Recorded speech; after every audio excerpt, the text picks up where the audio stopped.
The last 2 years, we have been one of the premier innerwear manufacturer in Southeast Asia. I think we have the longest history for bra manufacturing in Sri Lanka. We have seen some shift in the recent past. There are clear trends that is happening in the market. A lot of the big brands are being challenged by smaller brands. As we saw the Trump administration impose the reciprocal tax, at the moment it's the 10% tax is kind of impacting the whole business. For Bodyline and for MAs, I think is we can look at it in both ways. There's opportunities and also there could be threats in the long run. It's all depending on how governments negotiate and settle down to the final tax.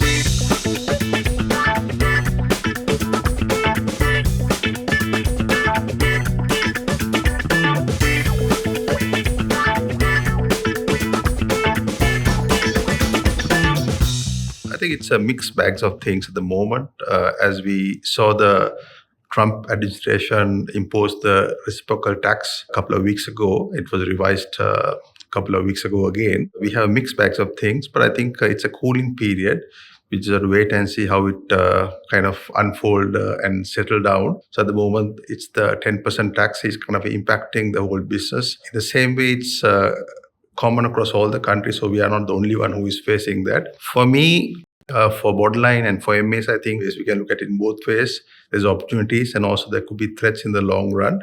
For me, it's all depending on how governments negotiate and settle down to the final tax. For example, let's say we compete with Vietnam quite a bit. Vietnam and us have almost the same tax component, but if Vietnam's negotiated much more stronger than Sri Lanka, probably we lose. The other way, if we do much better job, we can actually gain much more.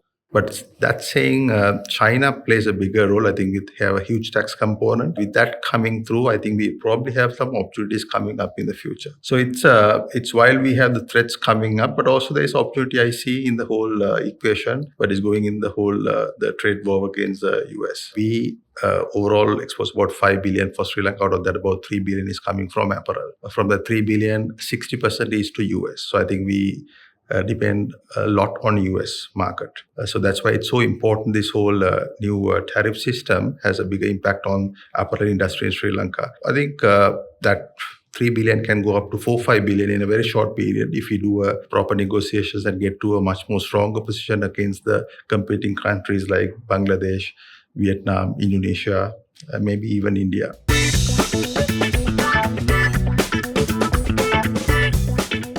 I think it's a very competing market at the moment. We compete with different countries, different business organizations. But I think for me, what is sustaining in the business is how we actually craft and create the product. Product plays a bigger role in this whole industry. I think brands buy products to build their brand.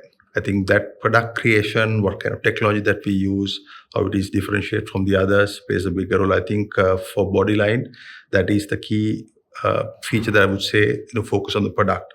When you say product, it comes with two components. You're talking about the people who create the product, which is the talent, the people who bring technology, and of course, how we create the processes. How lean is our process, how kind of collaboration that we actually promote within the company. Those are the two key things that actually forcing for you to create a good product to compete in the market.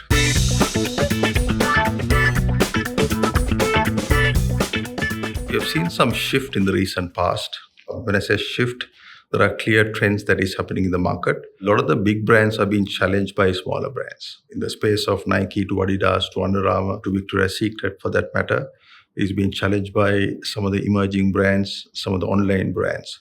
So that's one trend that we see. The bigger brands are being challenged by smaller brands. Secondly, I think people getting little out of the loyalty. They go for more very product-specific features, functionality. So in that sense, comfort comes quite strongly across all the categories. So when you say comfort is your fit, your fabric, your hand feel, that matters a lot. So that's number two. Number three, also at the same time, we see some of the brands coming up very strongly with we call fast fashion. They give something very new, very cheap price. I think Shein is a good example who had made the bigger much more strong in a couple of years' time, playing a bigger role, which is changing their assortment quite often, so that people tend to see what is happening in Shein world quite often, so they end up buying something. So that's definitely a couple of the trends that we see. So obviously your wallet is being limited. So I think everybody's fighting for the same wallet. So I think it's interesting to see how things are moving with the current context. But I think definitely some of the bigger brands have been challenged, and the consumer sentiment is that they will want to create their own space, which is what is right for them.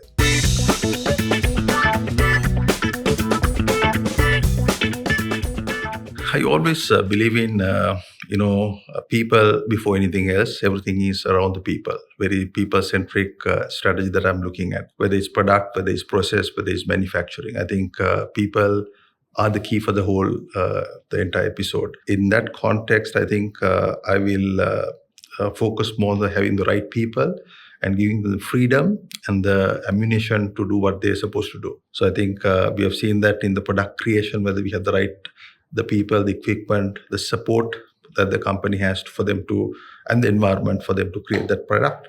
Similarly, I think in production environment, I think we actually give the leadership position to the people who actually make decision in the production flow, and we actually make sure that our team members are also trained and have the right mindset for them to do well in the shop floor. So I think in the whole strategy, my view is that I think give that freedom and the accountability for the people to perform at the best of their ability.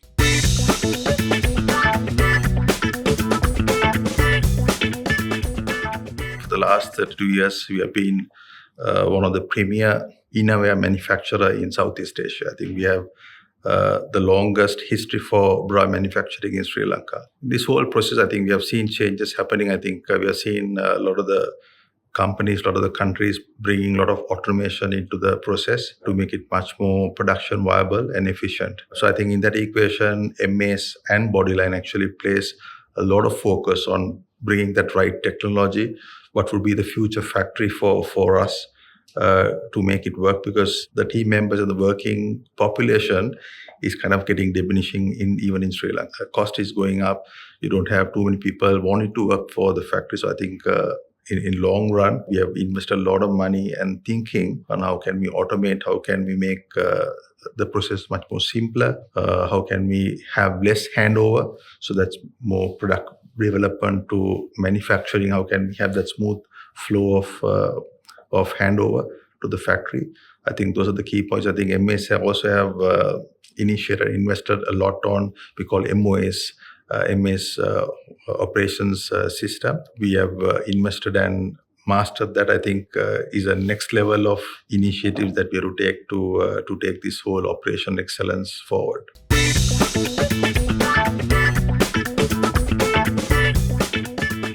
We work with some of the main brands in the world, like MAS. I think we have almost all the big brands that we work with across MAS. And also I think we have been manufacturing positions in 14 countries, and then we have development in about 5 to 6 countries. So in that whole equation, we're also looking at how the things are unfolding in the current context, how the reciprocal tax will impact the country and for the group. We have obviously looking at different options and strategies going forward, depending on what the customer is looking at. But I think the next couple of months are going to be very, very crucial for Sri Lanka, not only for Bodyline, for Sri Lanka as well, how things are getting unfolded and settled down in the whole tariff system where we land. With that, I think we need to work out and see. But of course, the efficiency, product development capability, how can we make that unique product which is bring innovation into the table is what matters, whether where you produce in Sri Lanka or elsewhere. That whole gamut of things, how can you make that product the king? You want that consumer to buy that product. That's what makes the difference between Bodyline or somebody else. So I think in that equation, create the right product, bring that whole manufacturing excellence to make it more cost effective for Bodyline and for the country, plays a bigger role in the future.